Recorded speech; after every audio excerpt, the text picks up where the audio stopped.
Welcome to Historia Biografi.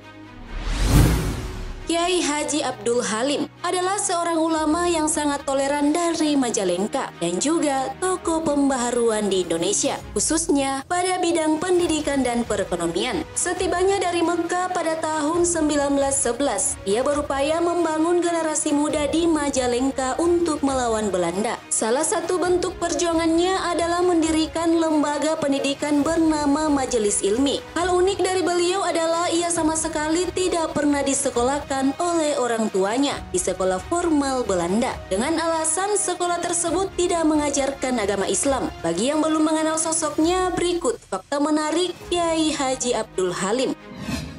Tapi sebelum lanjut, kami ingatkan kembali untuk subscribe channel ini dan aktifkan lonceng notifikasi kamu untuk mendapatkan info dari Historia Biografi.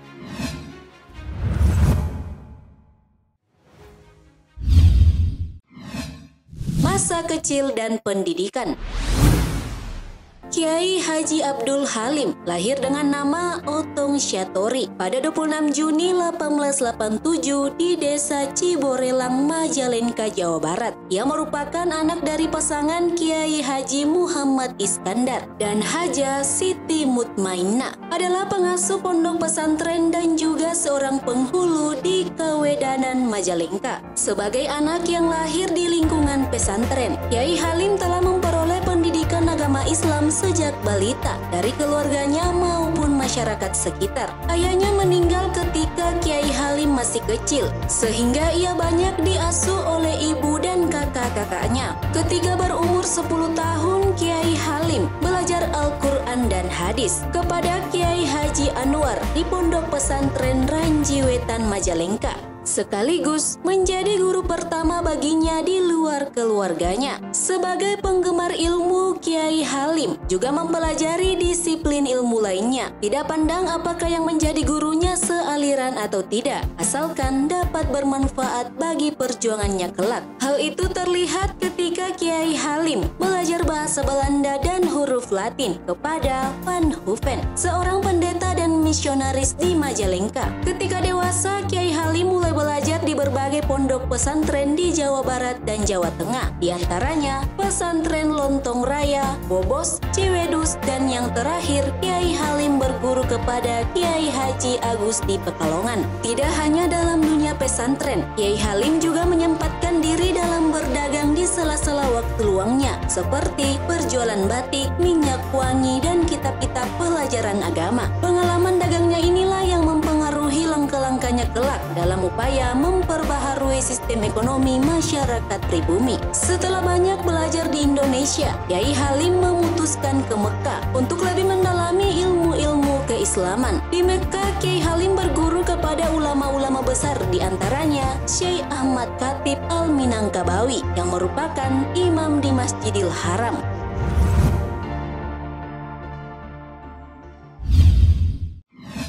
Pencetak generasi muda Islam di Majalengka.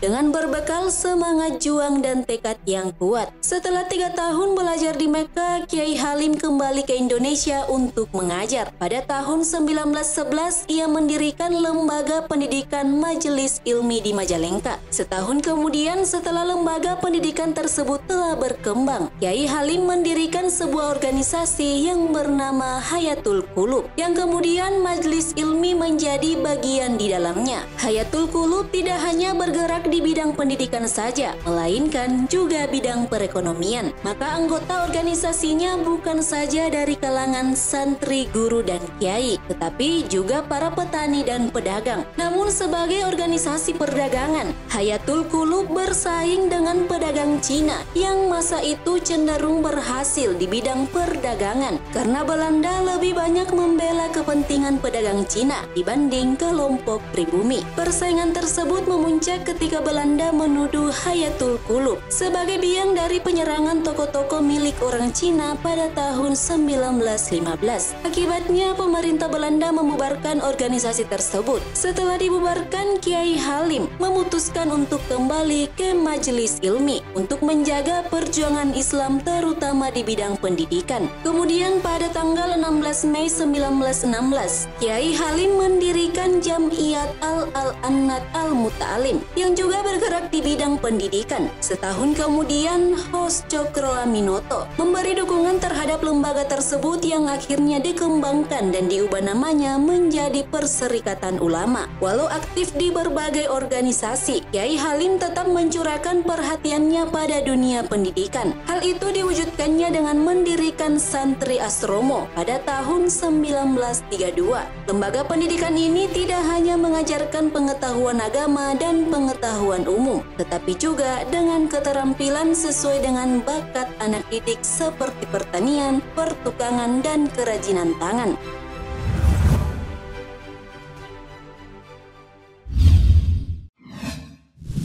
Toko pelopor toleransi dari Majalengka.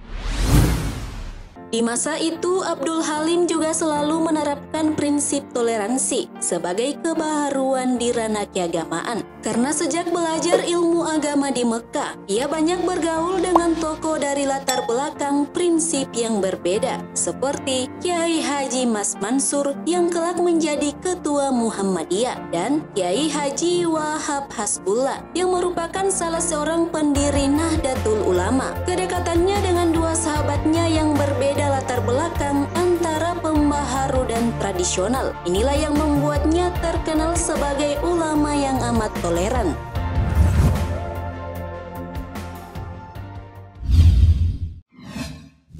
Pendudukan Jepang dan mempertahankan kemerdekaan. Pada awal pendudukan Jepang, beberapa partai dan organisasi politik dibekukan, termasuk Perserikatan Ulama. Namun, Kiai Halim tetap berusaha agar organisasi itu dihidupkan kembali. Pada tahun 1943, pemerintah Jepang menunjuk Kiai Halim sebagai anggota Chuo Sangiin dan Chuo Sangikai. Setelah mendapat posisi dalam pemerintahan Jepang, Kiai Halim berupaya mengaktifkan kembali Perserikatan Ulama Indonesia. Usahanya berhasil pada tahun 1944, tetapi namanya diganti menjadi Perserikatan Umat Islam. Kelak pada tahun 1952, Perserikatan Umat Islam mengadakan rapat dengan Persatuan Umat Islam Indonesia yang didirikan oleh Kiai Haji Ahmad Sanusi menjadi Persatuan Umat Islam dan Kiai Halim menjadi ketua pertamanya. Kemudian pada Mei 1945 ia diangkat menjadi anggota BPUPKI dan duduk sebagai anggota Panitia Pembela Negara, juga menjadi anggota Komite Nasional Indonesia Pusat. Sesudah Republik Indonesia berdiri, Kiai Halim diangkat sebagai anggota Badan Pekerja Komite Nasional Indonesia Daerah. Selanjutnya, ia aktif membantu perjuangan mempertahankan kemerdekaan. Ketika Belanda melancarkan agresi militer kedua yang dimulai pada tanggal 19 Desember 1948, Kiai Halim aktif membantu kebutuhan logistik bagi pasukan TNI dan para gerilyawan. Bahkan, Presiden Cirebon juga mengangkatnya sebagai Bupati Majalengka.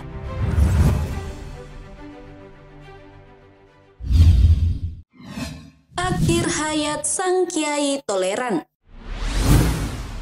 Pasca Perang Kemerdekaan berakhir, Abdul Halim tetap aktif dalam organisasi keagamaan dan membina Santri Asromo. Namun sebagai ulama yang berwawasan kebangsaan dan persatuan, ia menentang gerakan Darul Islam pimpinan Kartosuwiryo. Walaupun ia tinggal di daerah yang dikuasai oleh Darul Islam, pada tahun 1955, Kiai Haji Abdul Halim kemudian menjadi anggota konstituante. Di kalangan kawan-kawan, ia dikenal sebagai orang yang sederhana, pengasih, dan mengutamakan jalan damai dalam menyelesaikan persoalan daripada melalui kekerasan. Kiai Haji Abdul Halim, ulama besar tanah Pasundan ini, akhirnya pergi untuk selama-lamanya menghadap Ilahi di Desa Pasirayu, Kecamatan Sukahaji, Majalengka, tepat pada tanggal 7 Mei 1962, dan dikebumikan di Majalengka dalam usia 74 tahun. Atas jasa-jasanya pemerintah Republik Indonesia, dalam hal ini Presiden Susilo Bambang Yudhoyono, menganugerahi gelar pahlawan nasional berdasarkan keputusan Presiden nomor